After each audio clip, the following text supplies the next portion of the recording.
morning. And welcome. Welcome to current students, accepted students, prospective students, applicants, parents, and faculty. So, bear with us. This is an orientation. It's a recruitment. It's also an opportunity for the faculty, many of whom are new, to get to know each other. It turns out that most know each other anyhow. But it's an opportunity. So this is an effort which we hope will be repeated in the years to come. Let me just quickly go through the program before we get started. The theme of today is journalism, the career for the future, which may seem slightly counterintuitive, but I don't think so. It's going to be informal. We invite questions and answers. I've seated certain people in the audience to ask questions. If people don't ask questions, I'll ask questions of you, because it's a whole lot better to have an interactive session than to listen to me and others. You should have a brochure. Does everyone have a brochure? It's a mini brochure. We're going to have a fuller brochure soon. But what I would like, I'm not going to read it, but at some point, take a look at the mission statement on the inside cover and study it. And that sort of gives a pretty good sense of what we're trying to do here. I, along with the faculty, along with others, believe that journalism is a very vibrant field. Lots of people have opinions about journalism and journalism education. There's no single correct answer. But I believe profoundly in journalism and journalism education. So in preparing for today, I concluded that I am an unabashed optimist about the future, and I came across a couple of passages that shows that I'm certainly not alone in that view. Let me just quote very quickly.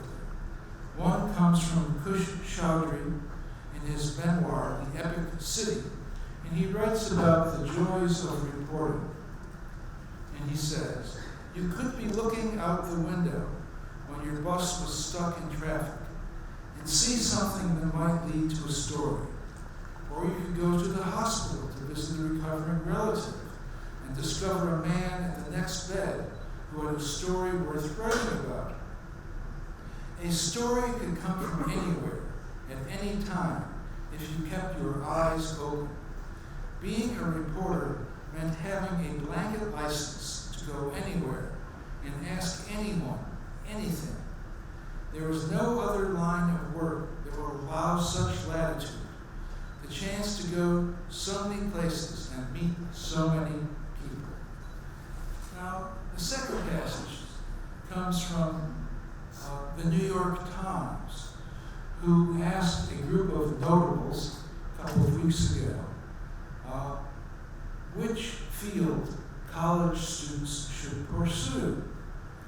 And this is what Jodi Kantor, who had recently won a Pulitzer Prize for her extraordinary work in exposing sexual harassment, had to say. "Become a journalist," she said. "Hold the powerful to account. Meet sources like the brave women who came forward about Harvey Weinstein, who will inspire and teach you. Narrate the sweep of history and the most intimate moments of strangers' lives. Protect others and your country with facts, rigor, and empathy." I hope you get the point. Journalism is important. It is fulfilling, and it remains vibrant. Now I'm going to turn proceedings over to Sean Bella, the Director of Admissions for the university.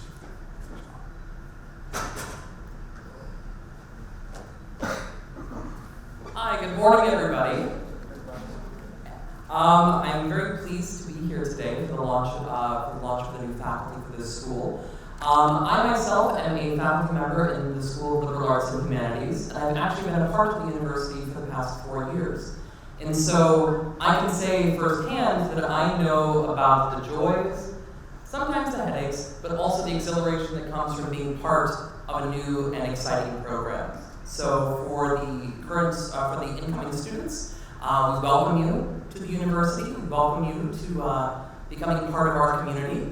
And I applaud you for considering being pioneers and being part of something that is exciting and new. Sorry, this is, okay. So I'm pleased to be here today representing the university.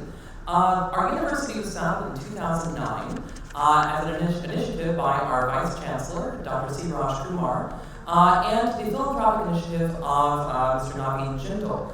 The idea was to build a world-class university in India that would meet international standards and would foster interdisciplinarity across different departments. We currently have 6 operating schools with 2 more next year.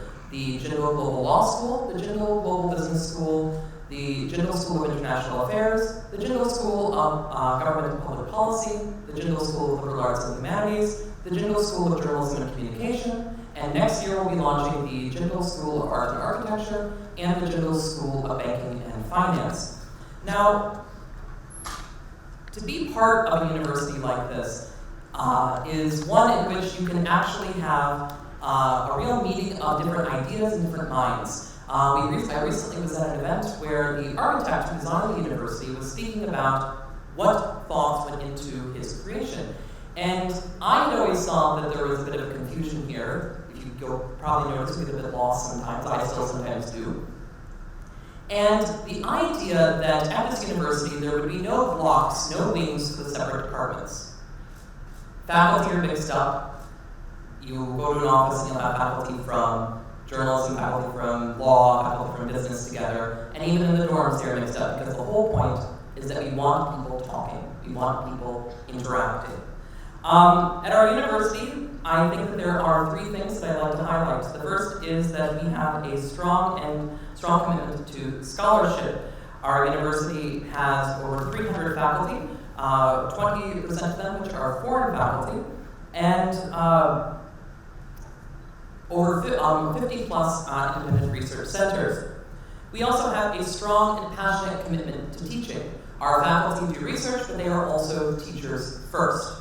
We think of ourselves as mentors, as guides, training the next generation of Indian youth and international youth as well. And finally, we have a strong global outlook. Now, this may seem like cliche, but the truth is that in our mission, in our curriculum, and in our faculty and in our students, we try to foster a viewpoint that both takes the best of India, but also looks outside as well, and it tries to create a synthesis between the two. So I think I will wrap up, but I welcome you to the university, and I hope that you enjoy your time on our campus. Thank you. Happy to answer them.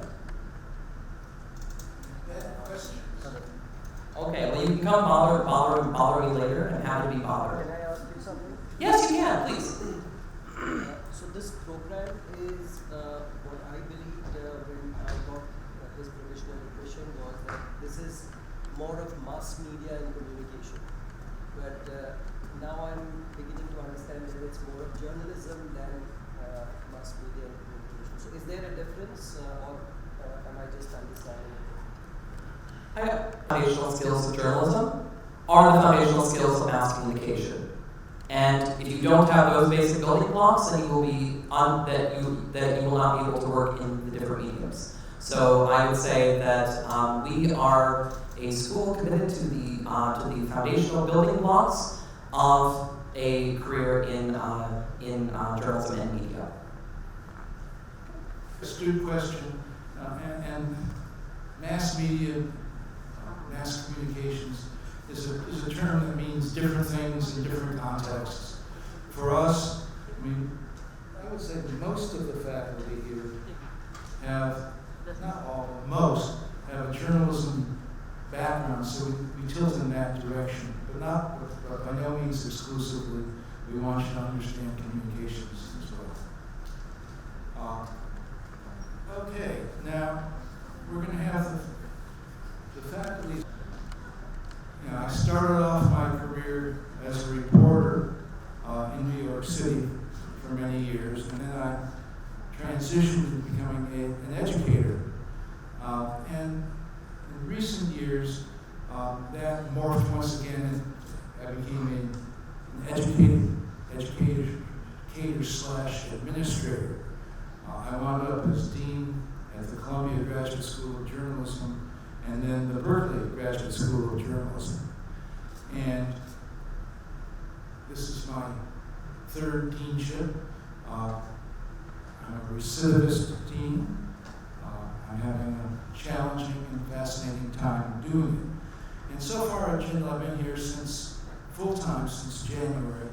I've been mostly a utility infielder trying to learn how it works, being an administrator and also teaching as much as possible as a utility infielder. So that tells you about me. Now I'm going to introduce Keish.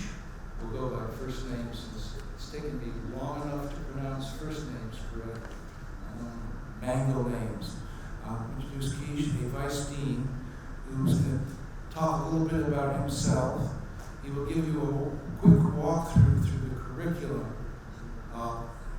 which I must underscore is very much a work in progress, but it gives you a sense of what those who are new to the school will be studying, and it will give the returning students in the front row a better sense of what they're coming back to in the fall. And we make no apologies for this. Journalism, after all, has been called the first rough draft of history. And we're at the first draft now in this curriculum. So let me turn it over to Keish.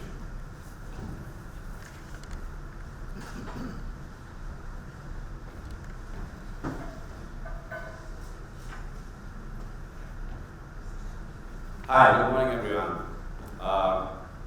My name is Kishore Bhattacharjee, which has been shortened over the years. I've been a journalist for quarter of a century and spent most of those years with a network called NDTV. Spent about 20 years out there, and I covered stories which later, initially I was covering the usual stuff, but later I started covering stories which others wouldn't cover. And though I started off actually my working life as an educator, I used to teach for the first 2 years of my life in university. I taught English literature, but that was way back in history. And then I did a little bit of advertising, just to respond to your concern. And then I've been in journalism all my life. And then I hung up my books in 2013, signed up a couple of books, and I thought that I would pass my life writing books and writing columns. That didn't work because you write books for the love of writing. I don't think you can make a livelihood out of it. So, and then this came up, and I am here teaching students, and it's been a wonderful 1 year of actually experimenting with courses, with ideas, and what Tom said that yes, the curriculum that we have, we are constantly working and reworking, tweaking it, not because we are not sure, but because we inhabit a world which is more dynamic than it was in terms of ideas, in terms of technology, in terms of the needs, and that's why the curriculum is going to be in a constant state of flux, and it's going to change it. We're going to make it better and better the way we think it's going to be. So in about 3 years, you will be a student out here in the journalism and communication course would end up doing about 24 courses. We want to connect those 24 dots that makes the student future ready. What is journalism really? What is the communication professional? They make sense of what's going on. So they're sense makers. So to be able to make sense of what's going on in the world, and the world probably needs today more journalists than anyone else. We need every other profession, but we really inhabit a world where lived through a lot of crises, and journalists, I think, should be there on the ground. I've been a field reporter myself. I love the field, I love the ground, and we are going to teach students to go to the field to make sense of what's going on. And along with it, there will be every little aspect that you all imagine what communication would be.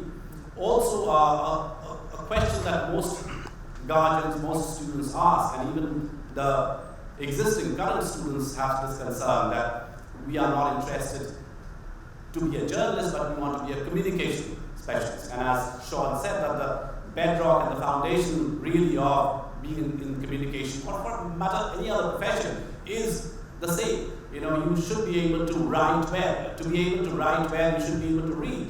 So we do pay special emphasis on reading and writing. But you will have a fair mix of social science, humanities, skills, field work, research, every other aspect of communication and humanities and social sciences that has been really put into this course. And we will, like for example, I met one prospective student who suggested, he's already suggested a course, and we thought that would be interesting. He wants to become an automobile journalist. He wants to report on automobiles. Maybe we'll be able to introduce an elective on covering automobiles. I mean, in the organization I worked, we had one of my colleagues who actually transitioned himself into becoming an automobile expert and does a show which continues today, which is one of the most popular shows. So we want students to suggest, we want students to work with us outside the classroom, inside the classroom. We have various projects in which they are involved, in which I'm hoping they will get more and more involved as they get senior, and we welcome the prospective students. Thank you so much. And now I'm going to ask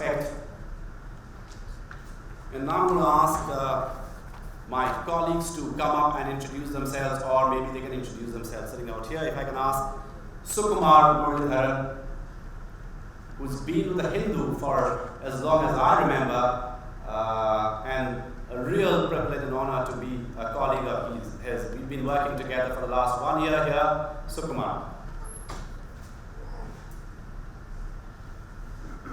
Vishnu. Or you want to go, Sukumar, you can take that podium.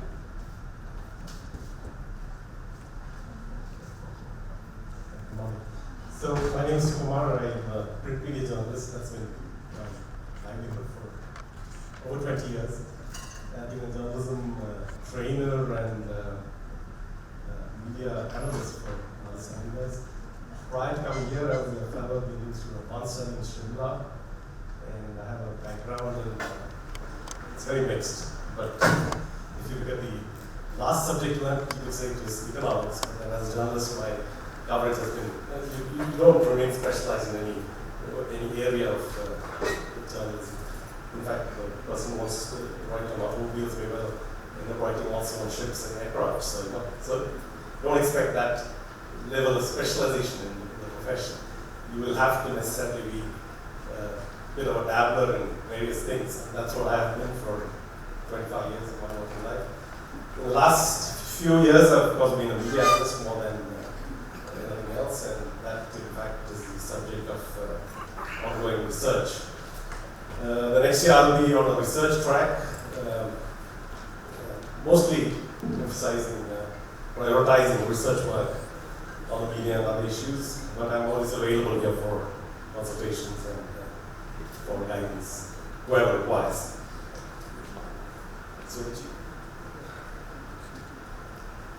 Hello, I'm Shuruchi Mazumdar.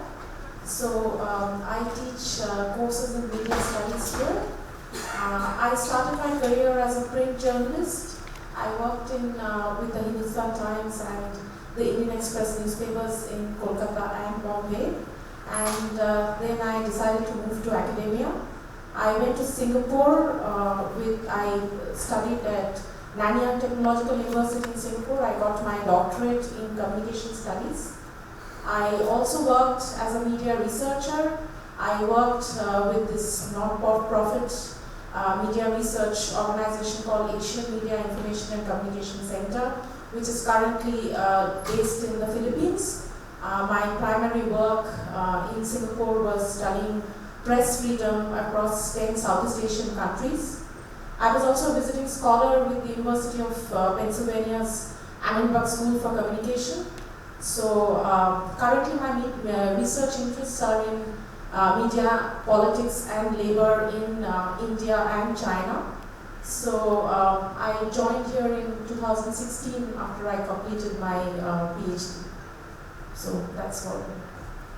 Yeah, before Joydeep introduces, I'll just introduce Kajuri Sen, who couldn't join us because flight is delayed. She had gone to present a paper in a conference. Kajuri worked with me in my previous organization at NDTV, and then she joined CNN IBN, where she was a television reporter and an anchor, and she joined with us as the founding faculty of the school. She teaches economics. She was teaching media law for this semester, and the next semester Kajuri will be teaching popular culture. My name is Jindal Gupta. I'm a working journalist. I work for two environmental news websites. One is called The Third Pole, the other is called India Climate Dialogue. And I'm new to this space, as new as the new students and the parents and guardians. I have come here in response to a request from Ishala and Tom to introduce environmental journalism. I'm extremely nervous about it because I've never done it for undergrads before. I've done it in postgrads. I used to teach development and environmental journalism to the final semester postgrad students at Jamia. So I enjoyed that, and that I really did. And I always thought it kept me into the career life to be able to talk to young people. And that's the main reason why I would love to do this. And let's see how it goes. Hi, I'm Ishan Mukherjee. I think I can call myself a journalist. I have been a journalist for the last 1 year. So I have been working with the Economic and Political Weekly, which is a journal, though we don't do reporting as such, but we are more into commenting on current affairs, political, economic issues.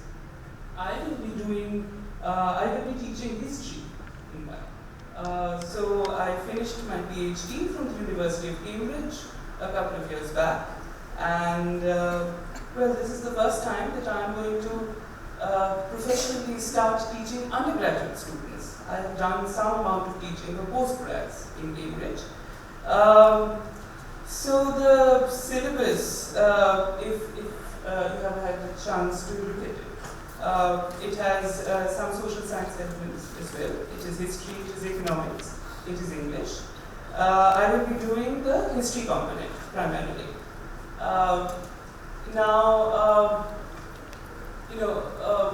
Clearly this is a journalism degree. I think the importance of doing a module in history would be to understand that if journalism is about reporting on things that are happening now, that what is happening now does not only emerge now, So it has a legacy, it has a sort of trajectory of its own. And for that, one needs to understand the historical evolution of an issue. And that is the kind of perspective that I hope to bring to the journalism degree. And yes, and I'm excited. I will be joining in July, and lovely to meet you. Thank you. Before Laknath introduces, just wanted to hear if there are any questions you have. So you can just raise your hand, ask questions. This is fairly informal. It's like an open house, so please feel free to raise your hand and ask questions for any of the faculty members who have introduced. Any questions?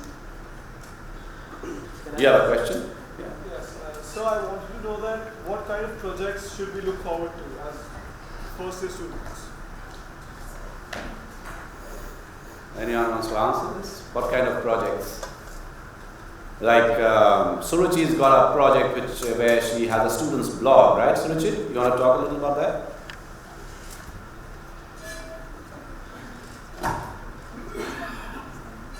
Yes, so I was teaching this course, Indian Media History, in this semester.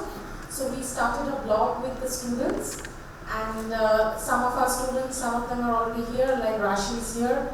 They have written blog posts based on the class assignments, so that's an ongoing project. Apart from that, I have a couple of research projects running where I'm working with colleagues from other universities in China and Australia. So some of my students have helped me, assisted me in this semester with helping me with that ongoing research work. So that is one possibility that you can explore in the assisting the faculty in the various research projects that they're engaged in. To me, the job of a journalist is to report stories to start with, and then comes the editing part. So, for me, any project means to do stories in whatever medium, one or more. It could be writing, it could be TV, it could be radio, or a combination of all of these. You know, the three most beautiful words in the English language is what happened next. If you are ready to find out what happened next, then you are a storyteller. So we are storytellers. Okay, we chronicle stories. Stories doesn't necessarily mean the stories that you what meant when you were growing up as in storybook fiction stories. For us, every story is a project. So when you say, are there going to be projects? Yes, you're going to do a project every day. Your first project as you enter this campus is that you'll have to read the newspaper every day. Do you read the newspaper every day? So that's a project that you can start right away from tomorrow morning. You can ask these students of how I push them to read the newspapers as they have their breakfast, which they often skip because they want to come to class right from their bed. And ask them the kind of projects that they do, extraordinary projects that they have been involved in. They've been involved in a lot of very, very extraordinary projects which make me extremely proud. Lakshnath. Good morning. My name is Jindal Global Business School. Vice Dean of Research. I'm an Associate Professor in Marketing. So I come to this school from a different perspective. I'm here to teach next term research methods, research methodology, in particular qualitative research methodology. My expertise, my training is in anthropology, and in particular I've been trained as a consumer anthropologist at the University of Melbourne, my hometown. I'm an Australian. I was born in Melbourne, raised in Melbourne, worked in Melbourne, worked elsewhere as well. So as a consumer anthropologist, I focus on media consumption in particular, and that's the sort of area I tend to explore in my research. I focus on advertising consumption in particular. I look at how everyday people, us, you, consumers, look at advertising within the context of family, within the context of brands, within the naturalism of your family home. What are the dynamics you yourselves make of television and television advertising? Some of my research projects are starting to move over into the space of radio, and what does radio mean? What does radio sound, for example, mean, as one of the iconic studies in radio theory put it? What does it mean to you guys as you listen to radio? Do you think about what it means? These are some of the issues I hope to provoke and get you to think about as I don't know who I'll be teaching next term. I'll be first year students, but I'm not sure if it's all of you. But these are the questions I hope to provoke you to think about. Not only that, I hope to provoke you to think about your responsibility as a journalist And when I say journalist, I'm trying to broaden that out. I know this is mainly a forum for journalists or training journalists, but I'm trying to broaden this out into communication professionals. What's your responsibility? Thinking about that, what are your ethical responsibilities? You hold power. Not yet. You might. But certainly when you graduate and you work for, when you write, even if you work in, say, my former fields, I have a 13-year career in advertising, in media planning, and in brand research. I still do some commercial work in brand research. But even in those fields, employees have an ethical responsibility to the community they serve, right? We hold power as media communication professionals. We help shape the discourse. We help shape cultural meaning, right? So I want to, particularly in my class, there will be a focus. I know it'll be research methods and research methodology, but I want you to start thinking about the power that you do hold as a journalist. We have many eminent journalists in this school, and you think about the public work that they put out and the ethics behind that. So I want you to think about that as not only when you sit in my course next term, but also sit in the other courses next year as well. Okay? Hope to see you next year. And just to address your question about projects, I haven't built my course outline yet, but one of the, I'm intending to, I hope I can get my students to construct projects around the meanings of media, the various media that you'll engage with, television, radio, digital, other forms of media, print. What does it mean to either yourselves, I mean, these are negotiations in class, to yourselves as media professionals, or to the people you serve, your audiences. So stay tuned, and I hope to see you all in class next year. Editor, I do 2 programs every month called India Matters. What it primarily enables me to do is travel the country, and that's, for if no other thing, a completely continuous learning curve on the rise. I'll be teaching reporting religion and caste. Now those are both extremely volatile subjects. They evoke a lot of opinion, a lot of fierce opinion. I'm not here to give anyone opinion, but as a journalist, you will have to know some basics of how to encounter these 2 very, very fundamental foundations on which this country both develops or doesn't, runs its elections, contests its elections, and after 20 years of working in journalism, I'm still thrown with things. Karnataka election, look at the Lingayat factor. You don't necessarily have to know everything about Lingayatism, even after 20 years of journalism, but you need to know how to start, you need to know how to apply some of your common sense, and you need to have some understanding of this country, and I think that identity politics is where a lot of that understanding lies. So I hope to be able to share some of that, both anecdotally and through some readings, which I hope all of you will actually look at. Projects, we hope to definitely try and go on the ground and look at some of these things, even if we begin with Sonipat. And we have to work out the logistics with, of course, Tom Tish will help with working out some of these logistics. I'll be teaching from next semester, and I look forward to that. And Radhika and I joined the organization together, and we suffered each other and managed to stay friends. Sir? Yeah. I have a question. Please ask. So, ma'am, I feel that there's a dilemma between reporting factual news and putting out an opinion.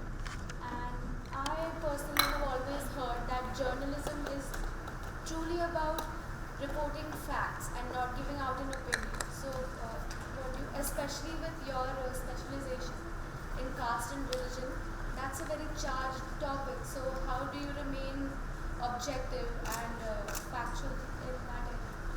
Well, all journalism spaces have all journalism, all the media has space for reporting as well as opinion sections. And you're absolutely right, opinion should be in opinion spaces, and reporting should have some of empirical ground facts as you see them, as you look at them. This will be an extremely important debate that runs through not just this course, but through every course in journalism. Where is opinion? What is fact? How do you see fact? How much of your subjectiveness do you apply, even when you're looking at fact? And I think to respond to that, these are the debates we will begin with. And it is this clarity and often never a complete final conclusion that will be the challenging part of being a journalist. And I think actually what it all hinges on is integrity. It is less even about opinion and fact as it is about the integrity you bring. And once you bring an integrity to reporting facts, some of these confusions will become clearer. But I look forward to these debates in class. They will be very much part of the course. For those of you who've joined us after the session started, welcome to the open house. Please feel free to ask questions. It's extremely informal. Here is our faculty who will be teaching your students, your children. And welcome again to the open house. Just to address your point, talking about facts and so on, I hope you'll be in my class and I hope you'll enjoy what I intend to teach or stir up debate around, which is actually the nature of truth and what is truth. And particularly as journalists or media communication professionals, you have a responsibility to deal with either capital T truth or small t truth. And what are the debates around that? And we'll be talking around those in class. I mean, particularly when I've taught research methodology before, we really get into the first couple of sessions, first 2 sessions, 3 sessions around the nature of truth. And I hope you'll be there to share your thoughts and opinions with us as well. Thank you. Good morning. My name is Ramakrishnan. I'm a journalist and a mass communicator by profession. Over the last 20 years, I've worked mostly in the development sector, working both with organizations working in development to talk about how to use communication better, and also a lot with democratization of the media, which means I work directly with community members all over this country, all over South Asia really, to talk about how they can take charge of the media, take control of the media, and start prioritizing the things that they want to say, rather than just be passive consumers of information that's produced elsewhere. I'll be teaching the radio course this fall semester, and a lot of my work has been to do with radio. I'm a passionate advocate for the medium. I know the death knell for radio has been sounded very often in the last 50 years. It continues to hold strong as a very important and key medium across the spectrum. And I hope I'll be able to pass on some of that enthusiasm for radio to many of you when you take this course. We'll combine hopefully a little bit of an understanding of the medium with a lot of practical skills and hopefully the ability to make radio programs and think about how issues turn into radio programs. So we'll be talking a lot about voice and journalism. And with some luck, we'll also get to actually run a radio station here in this school. We're trying to get that up at some point soon. And you'll hopefully be able to participate in a live production process that actually reaches out to people, and you'll be able to see how your programming affects their lives, their understanding, and their interaction with the language. Thank you. My name is Benu Arora and I'll be taking the radio course with Ram. I began my journey as a filmmaker after studying mass communication at Jamia, and then did some work with UNDP and some international communication organizations. I'm equally passionate about radio and have been teaching communities, and a lot of my interest is in looking at taking a feminist approach to voice, and I hope that I'll be able to work with all of you to explore ideas around whose voice are we hearing and whose voice becomes more important in the media landscape while we learn radio. And I'm happy be happy to answer any questions. Do you have any questions for so far? Although I am as passionate about radio, but I only did television. So I will be teaching television to the spring semester, to the third semester. Because as we progress from the first semester, basically we do journalism skills where we have a more introductory, fundamental, foundational kind of thing of all aspects of that, and then we do a full radio course. Then we do a television and the visual imagination, and then we do digital. So we basically progress and cover all the aspects that journalism skills really require. It's not just we have print, we have radio, we have television, we have digital. We have a television studio, and we have a radio studio as well. And the equipment that we are going to get for the purpose of learning for the students will be state-of-art equipment. So they will be exposed to not just equipment, we'll also have practitioners and industry experts come and speak to them. We constantly have industry experts come and actually take workshops, do workshops. We will try and get more and more of those people from around the world, not just in India. And when I'm saying around the world, there's something that I missed out when talking about the curriculum. I personally am, for me, the world does not begin in the West. Usually that is how we looked at. It's actually in the neighborhood. So India, the neighborhood, India, the South Asia, India, Southeast Asia. I think then we move to the West. I think that is something that was been a bit of a missing link in terms of education in school and college. And that's why when Nishan is going to design his course of history for the first semester, it's going to be in India and South Asia. We will skip over. Oh, you had a question? Yeah, I have a question. This is about, we're discussing here more with journalism here, right? So how much is advertising in this? Because this very course is going to be, is any advertising component also going to be part of it? See, frankly speaking, we don't have, like I said, I started my career with advertising. Lucknow is have 30 years exposure in advertising. So, we understand advertising. We do not have a course in advertising yet, but when you talk about advertising, what are two aspects of advertising? One is, of course, the marketing, the client servicing part, which is definitely not going to be our mandate, because that's going to be more like a business school's course, which is, we also, let me inform you, we also have more than 70, and I'm saying more than 70, actually it's about 85, 90 cross-listed elective course, which the students have the liberty of opting from third semester onwards. And those electives are cross-listed, means across schools. So they can take courses from architecture school, from liberal arts, from business school, law school, etc. There will be certain, say for example, the architecture school is going to have a course on animation. So they can opt for the animation course. You'll be able to answer this better. But also in advertising, if you look at the creative side, because that's where I worked. You essentially do what? You have to write a copy. You need writing. So we train in writing, we train in ideating, we train in communication. And I think, if you have these three skills, then you are an advertising professional. I mean, you can get into an advertising professional, or else you are not going to be able to survive there. Advertising is it's a very cruel, tough word. Is that not very generic? Sorry. That's okay, I can speak. So just to get to your point about advertising, units, I'm within the business school. I'm an associate professor in marketing.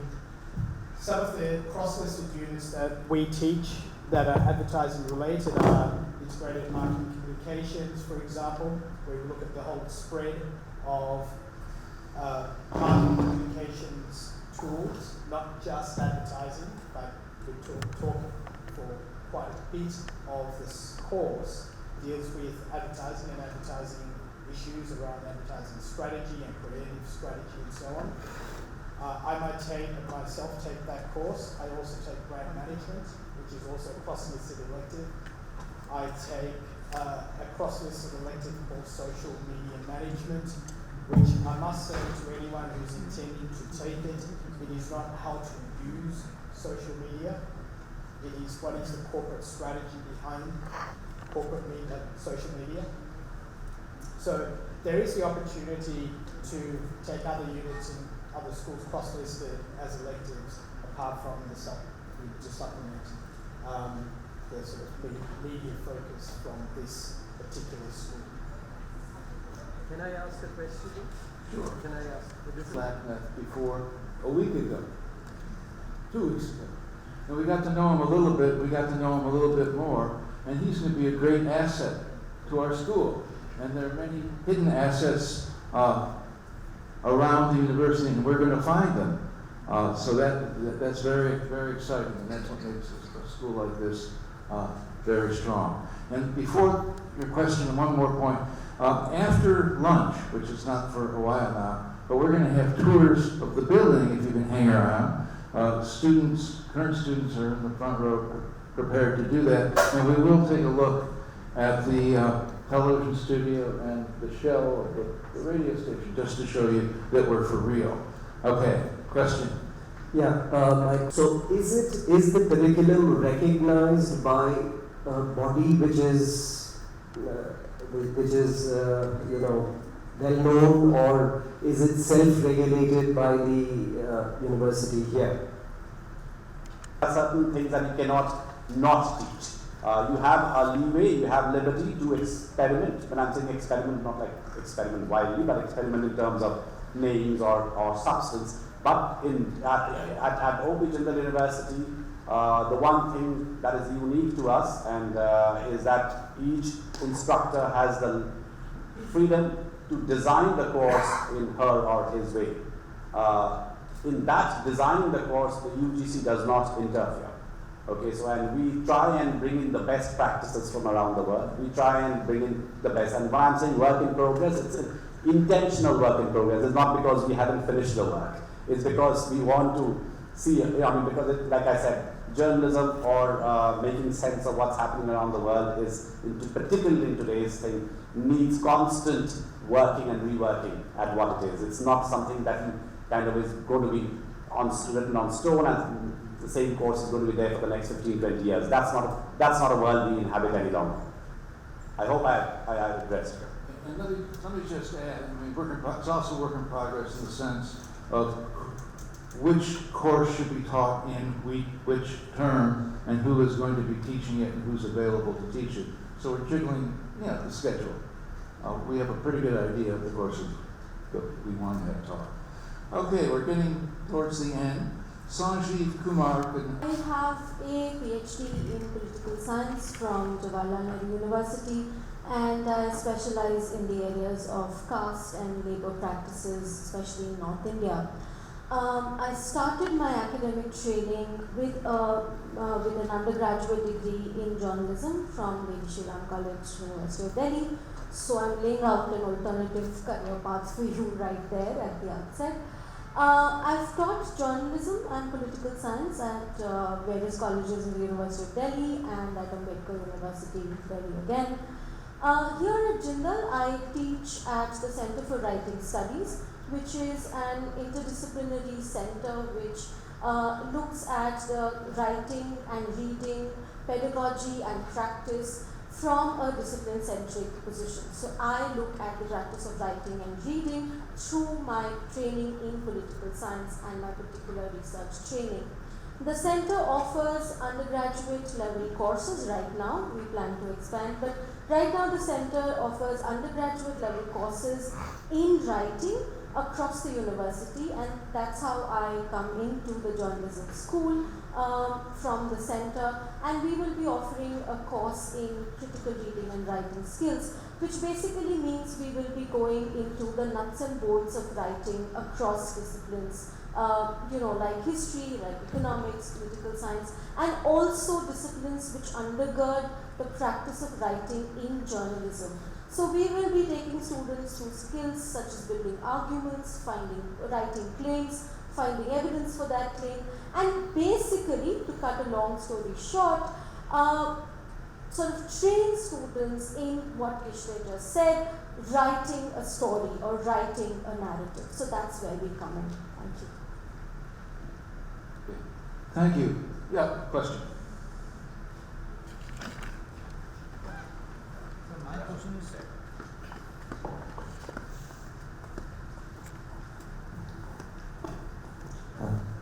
my question is to the general guy. Now see, there are two ways of going into journalism or communication courses. One is to go through the normal basic degrees like BA, BSc and MSc or this, and then convert to journalism after that, which many of you are doing. And this is another way of doing it, particularly in recent days, going to journalism courses after higher secondary. Now, what is your opinion? What is the advantage of starting journalism after higher secondary? That is what I want to know. Let me repeat the question, Bashir. What is the advantage of studying journalism after 10 plus 2 in an academic setting? No. Why the advantage of studying journalism as undergraduate? As an undergraduate. Yeah. Because, well, first, journalism is part of a much larger liberal arts tradition. And while we believe fervently in journalism, it amounts to probably about a quarter of the courses you'll be taking. So we believe in liberal arts education. And we think that journalism is sufficiently important, sufficiently mature as a discipline that you've got a lot to learn. I mean, just to go through the courses we've mentioned now, it's probably going to take 4 or 5 years if you really were to pay attention, because you're not going to take television once, you're going to take it twice. You take radio once, you're going to take it twice. In order to become a good writer, it would be folly to say that that would take one term. And similarly, the background courses, are just really very important. I like to have little slogans, and one of the slogans I've had, which I picked up over the years about what journalists need to know. Journalists need to be well-educated people. And we think that this is the best way to make them well-educated. And what people say is there's no substitute for knowing everything. And that's what journalism is, as I said, is in my opening remarks. You learn things, and you begin your lifetime learning in school. That's what we believe in. And I welcome others to chime in. But it's a very good, it's a good point. Good question. Let me respond to that briefly, because back in the day, my first degree was a graduation in journalism. So I went into it straight after 10 plus 2. So I think I'll have a special perspective in terms of being able to respond to that. I think in many ways, it set a pattern for how I learned to tell a story by learning this straight out of school. I think I didn't necessarily see it through the lens of a given subject or a given discipline. I think I entered journalism from all those perspectives simultaneously by taking it immediately after 10 plus 2. And I think broadly it was an important formative experience of my life to take the journalism course immediately after school, because I think forever after, even as a mass communicator, my second degree, like I said, was in mass communication, it let me begin to see things through that lens of a narrative, to be able to see things through the lens of telling a story. And I think it built an early set of disciplines in me in terms of being able to work within a finite amount of time on a given subject and be able to turn out something which other people could consume as pieces of information. So I think setting that pattern early at an undergraduate level builds those skills faster and lets you practice them for a greater amount of time when you enter the profession formally. And that's my takeaway from doing this at the undergraduate level. Okay? And if I can just add, I'm humble enough to understand that, there are many ways to become a journalist. Going to school at Jindal is one of those ways. We think it's a very good way, but I would be foolish to say it's the only way. Okay. Other questions? Yes.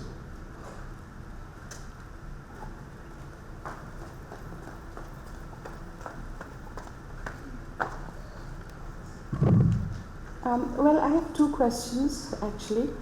The first one is that it's likely that there would be some students who are proficient in say, the audiovisual media, and others who are better at writing and expressing themselves and communicating through writing.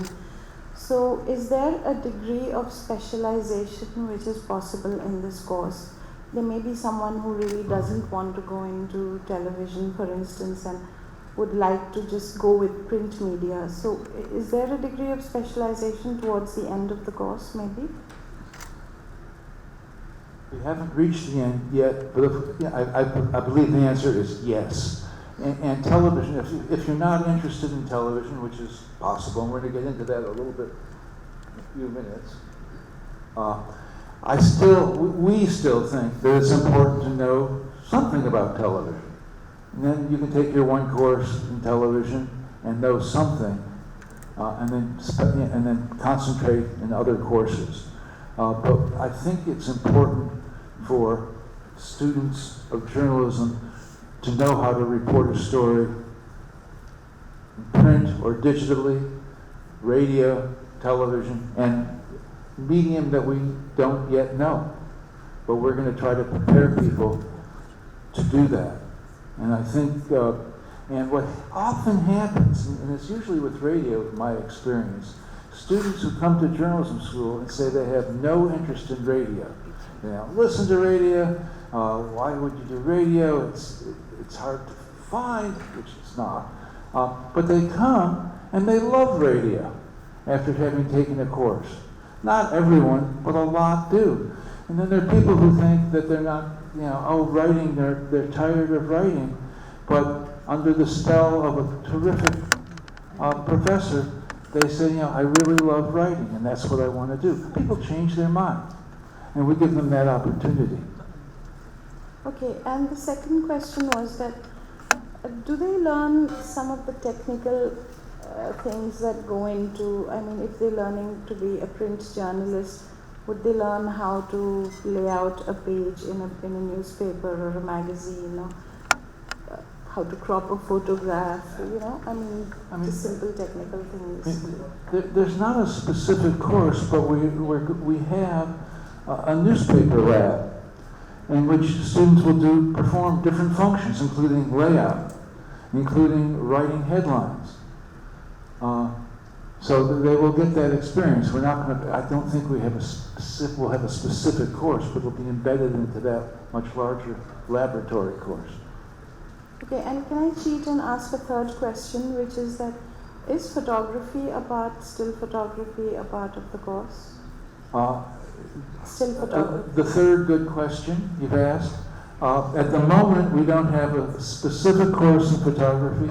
We appreciate the importance of photography, and we're working on embedding it in the university with special workshops and things. And we'll see whether that goes to a course level or not. But I believe that thinking, with your ear and with your eye is extremely important, and visual communication will play a role. It's not quite clear what that role is, but there will certainly be photography.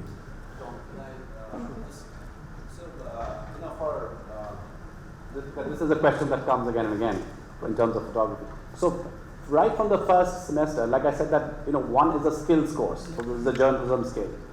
So right from the first semester, in fact, if you ask the students out here, the first assignment that they did was to be able to write a photo caption. So they had to take a picture, a still photograph, and to give a photo caption. So photographs or still photographs is integral to journalism. So photojournalism, for example, is one of the strongest areas of journalism, which has had a tremendous impact over generations since photography was developed.